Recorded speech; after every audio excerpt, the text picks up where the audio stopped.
Dust and Elysian Tail is one of the most overlooked indie games of recent years. Aside from the voice acting and music, which was composed by Hyperduck, the game was designed by one man, Dean Dodrill. Taking inspiration from games such as Metroid and Castlevania on the Game Boy Advance, and RPGs such as Ys 1 and 2, it blends them all together to create a familiar yet unique experience. The story follows Dust, an anthropomorphic wolf accompanied by the Blade of Ara and its nameback guardian Fidget, as he tries to remember his past while they travel to the land of Falana, a world filled with anthropomorphic creatures. While it may sound like a typical setup for an RPG, it is truly engaging with likeable characters, well-written dialogue, story twists, and most notably dark in some places. I don't want to spoil the story more than that, because it is the heart of the game and something you must experience yourself.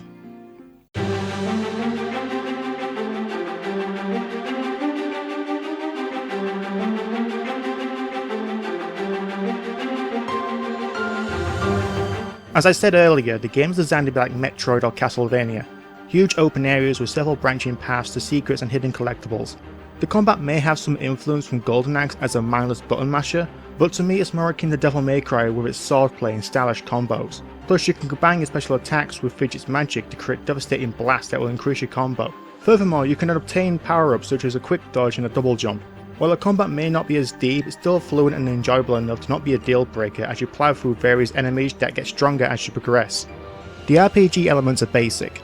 You get experience golden materials from downed enemies. Leveling up grants you a skill gem which you can use to upgrade one of 6 stats.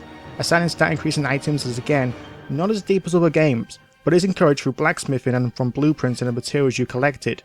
One of the better features of Dust is how it manages to reduce the time spent farming for acquired materials. Every time you find a new material you haven't seen yet and sell it to a shop, every shop in the game will add the sold material to its inventory and start restocking that and any of the materials you find over time.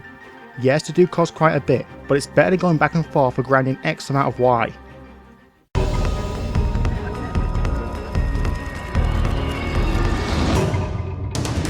There are a few nitpicks I have with the game though. Firstly, counter-attacking is finicky at times. You have to block at the right moment in order to stun the enemy and deal extra damage. You mainly need to do this against giants who can deal big damage if you fail. Secondly is manually healing yourself.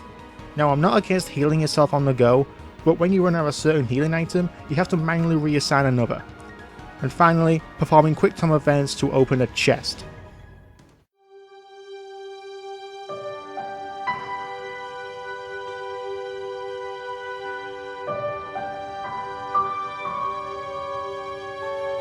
You'll have noticed that I haven't really talked about the presentation, and I really don't feel like I have to. The environment, enemies, and character animations are so beautifully done that showing you will say all that's needed to be said. The music is wonderfully composed, each track fitting to their respective stages and scenes, and the voice acting adds more personality to these characters. Do you hear something flapping? What? That isn't you? Hey, I don't make that much noise.